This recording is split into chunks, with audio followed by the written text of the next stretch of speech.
So Nancy Pelosi is now waiting on the Republicans to pass a new infrastructure bill. And this is sadly not good news for many of us, because if Congress does not approve this bill before the end of the month, then the government will shut down. And when the government does shut down, folks, just remember that Social Security benefits might not be sent out. And of course, our fourth stimulus checks are going to be delayed. I want to see President Biden must do his job and keep his promise to the American people by avoiding a government shutdown and of course helping us out with more stimulus payments. All right, people said, nobody, Bernie's a nice guy or he's not a nice guy, but his ideas don't make sense to anybody. Now, 4 years ago, I want you to remember the ideas that I talked about, which were seen to be crazy and radical. I said that if you work 40 hours a week, you should not live in poverty. We should raise the minimum wage to a living wage, $15 an hour. As I said, Nancy Pelosi said that the House will vote Thursday on the $1 trillion infrastructure plan.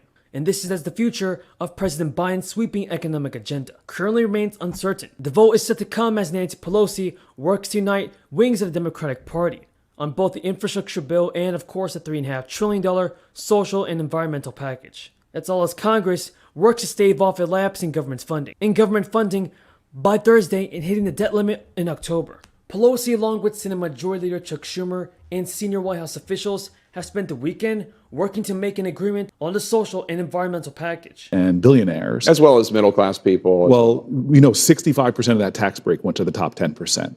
What Joe Biden's done is give the biggest middle-class tax break with the child tax credit. This is math. It's not complicated. Haven't we seen enough negotiations in Congress?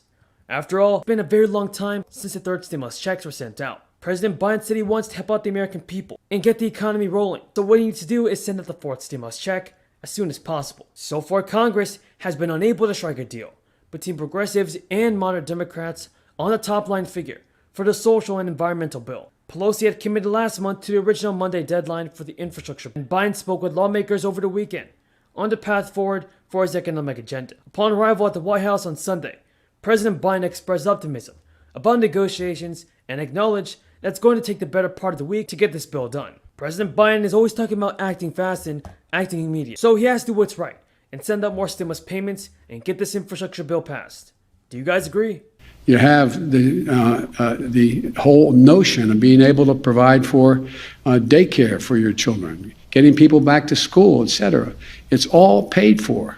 And a White House official told reporters that, building on the progress from last week, the president spoke with members about the path forward.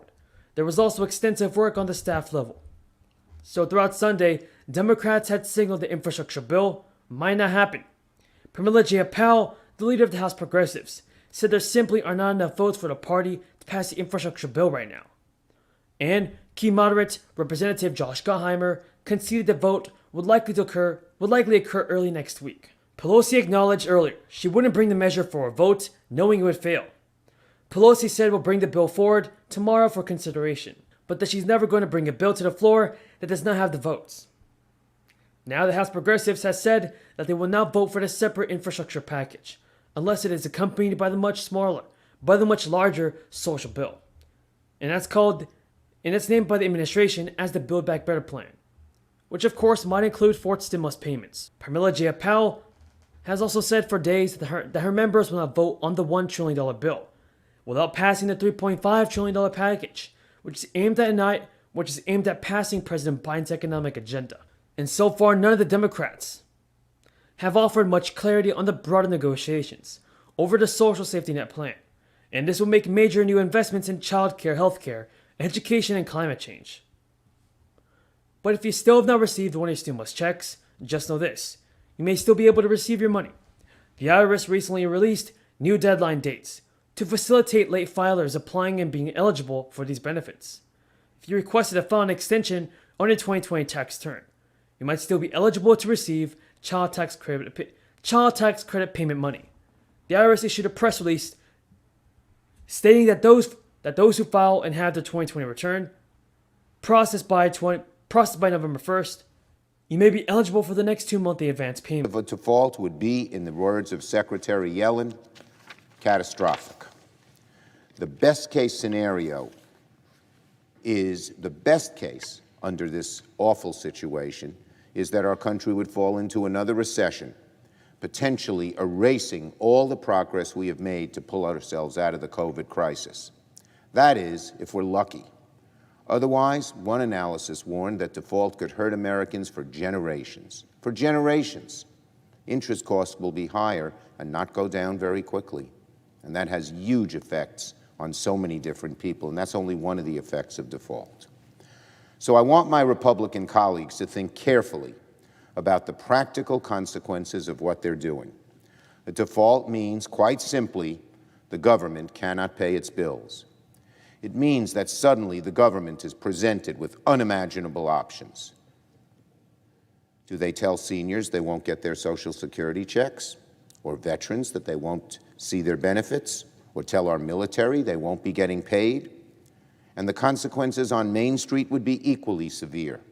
A default would very likely send markets crashing and interest rates skyrocketing, making it harder for small businesses to make ends meet, for homeowners and renters to pay the bills, and for consumers to keep our economy going.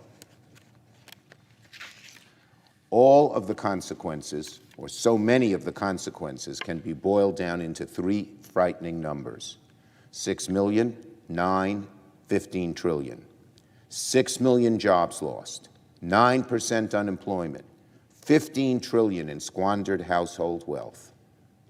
Let me say that again. Those are devastating numbers on so. So, Madam President, the Democratic leader is scheduled to vote today that he knows will fail. For more than 2 months, since July, Republicans have been clear about where we stand. We're willing to work together to keep the government open. We're not willing to help Democrats raise the debt ceiling while they write a reckless taxing and spending spree of historic proportions behind closed doors. Democrats control the entire government, the Senate, the House, the White House. They intend to sideline Republicans and go it alone to slam American families with historic tax hikes and borrowing.